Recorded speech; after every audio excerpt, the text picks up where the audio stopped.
en la Pero, bueno, tantito, perdón interrumpiéndote, ahí hay un lugar que decían que un valle de los... espérate, espérate. Ah, ok, ok, perdón, no interrumpo, no interrumpo. Entonces, en el Ajusco, Ajá. ya estábamos nosotros acampando ya de noche y empezamos a escuchar como que tambores, música, algo extraño y muy a la distancia.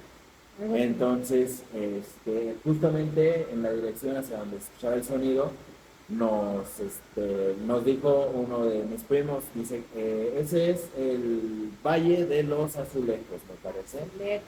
El Valle de los Azulejos, un valle a primera vista muy bonito, que te abraza para que entres a sus dominios y entonces Ajá. te enreda con su voz, Ok. con su telaraña de maldición.